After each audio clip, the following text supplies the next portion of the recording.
Ini cuma begini, sebelum Bung Usep mengelaborasi apa yang mau disampaikan, seperti pasal yang disampaikan oleh Mbak Titi tadi, 547, Joko Widodo bisa dikenakan pasal Undang-Undang Pemilu tersebut.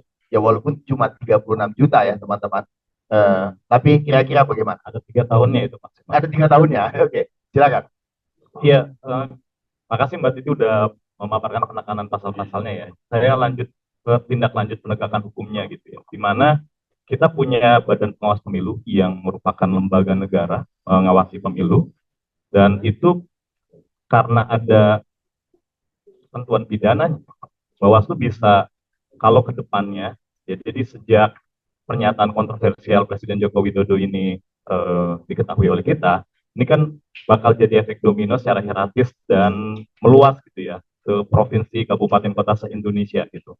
Nah itu masuk ketentuan pidana yang penting untuk ditindaklanjuti di Bawaslu, dan harapannya sih di forum Sentra Gakumdu ini kemudian tidak dimentahkan oleh kepolisian dan kejaksaan untuk kemudian dihukum gitu, sebagaimana ketentuan tadi ya, maksimal 3 tahun dan denda maksimal 36 juta.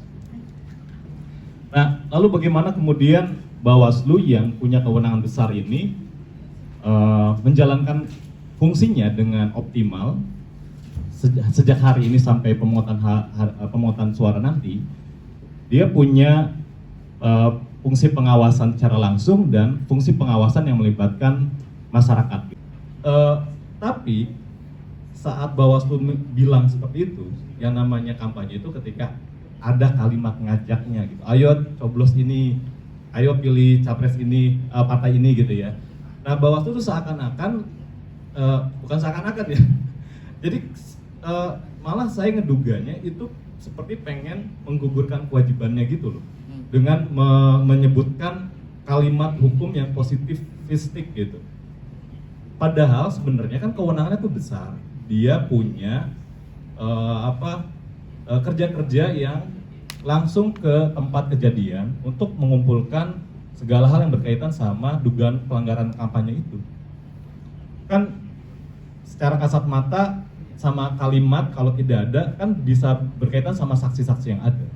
Jangan-jangan saksi-saksi yang saat saksi-saksinya itu diperiksa, saat orang-orang yang hadir di dalam proses pernyataan pejabat publik yang menyatakan ngajak milih itu tidak, jadi hadir dan diindikasikan melanggar kampanye gitu ya, memang tidak ngajak, memang tidak meminta memilih capres atau partai, tapi jangan-jangan saksi yang ada, orang-orang di sana itu dalam kerja-kerja koordinasinya memang untuk mengajak memilih gitu. Kan itu bisa dilakukan. Yang disayangkan pembuktiannya belum gitu ya, tapi saat melihat rekaman videonya, siarannya gitu, atau laporan-laporannya, oh nggak ada kalimat ajakan, jadi ini bukan pelanggaran kampanye gitu. Nah itu sih yang disayangkan gitu.